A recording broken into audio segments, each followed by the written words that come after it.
पिछले 3 दिन में कोलकाता से लेकर हैदराबाद, मुंबई और दिल्ली में अर्जेंटीना के सुपरस्टार फुटबॉलर लियोनेल मेसी के प्रोग्राम में आपने उनको देखने, उनके साथ फोटो खिंचवाने की चाहत रखने वालों की दीवानगी देखी सुनी होगी।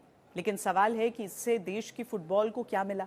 जिस भारत देश में 31 करोड़ से ज्यादा लोग फुटबॉल प्रेमी हैं, वहां भले मेसी के साथ स्पेशल फोटो खिंचाने के लिए 10 से 11 लाख रुपए का टिकट लोगों ने लिया। लेकिन एक हकीकत यह भी है कि भारतीय फुटबॉल संघ को अपनी ही लीग को कराने के लिए कोई नहीं मिला।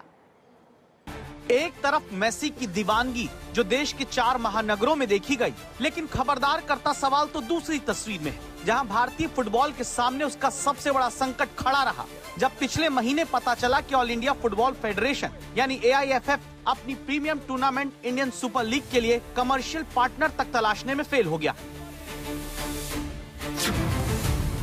इसीलिए खबरदार करते सवाल को समझने की जरूरत आन पड़ी है कि क्या ये भारतीय फुटबॉल की विडंबना है, जहां मेसी को देखने के लिए तो लाखों हैं, लेकिन देश के फुटबॉल को देखने के लिए नहीं। मेसी को कोलकाता के साल्ट लेक स्टेडियम में घूमते हुए देखने के लिए 50,000 से अधिक लोगों ने प्रति टिकट 4,500 रुपए से लेकर बाद में दावा है कि 50,000 रुपए तक ब्लैक में दे दिए।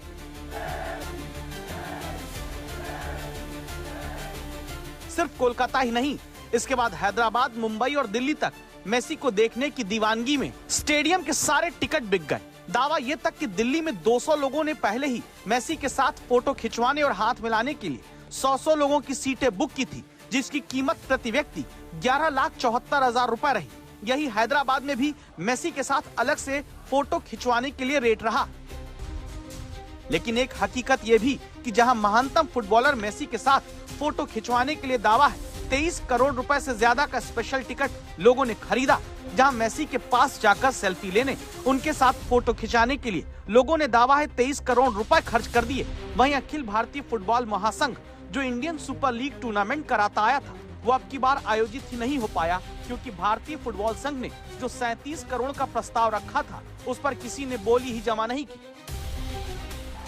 यानी जिस देश में दावा है प्राइवेट आयोजकों ने 100 करोड़ से ज्यादा का आयोजन मेसी को देखने, दिखाने, फोटो खिंचाने का कर लिया, जिस देश में कहा जाता है कि क्रिकेट के बाद फुटबॉल के 31 करोड़ से ज्यादा खेल प्रेमी हैं, वहां घरेलू फुटबॉल को देखने वाले लोग नहीं मिले।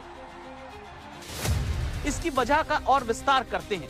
ये असम के काछर की नवंबर महीने की कहानी है, जब सिलचर फुटबॉल एकेडमी के खिलाड़ियों ने रेगुलर ट्रेनिंग ग्राउंड को बचाने के लिए एकेडमी के मेन गेट के सामने 1 घंटे तक शांतिपूर्ण प्रदर्शन किया था। जानते हैं क्यों किया? क्योंकि जहां बच्चे फुटबॉल प्रैक्टिस करते आए, वहां ट्रेड फेयर लगवा दिया गया। जिस ग्राउंड में बच्चे फुटबॉल खेलकर भविष्य में बड़ी किक लगाने की सोचते रहे, वहां तब नवंबर महीने में ट्रेड फेयर के लिए ग्राउंड दे दिया गया। बच्चे कहने लगे कि मैदान खुद जाएगा, बड़ी बड़ी गाड़ियों के टायर के निशान जहाँ पड़ जाएंगे, वहाँ वो फुटबॉल कैसे खेलेंगे। हम लोग जो नेचुरल ग्राउंड जो है, हम लोग उसमें प्रैक्टिस करते हैं, लेकिन अभी जो ट्रेड फेयर है वो यहाँ पे होने वाला है, जिस वजह से बहुत सारे ट्रक, जेसीबीज, क्रेन और बहुत सारे ऐसे ही गाड़ियाँ आ रहे हैं बार बार, और उस वजह से जो उनका जो टायर मार्क्स है वो सब बैठ रहा है, और हम लोग का जो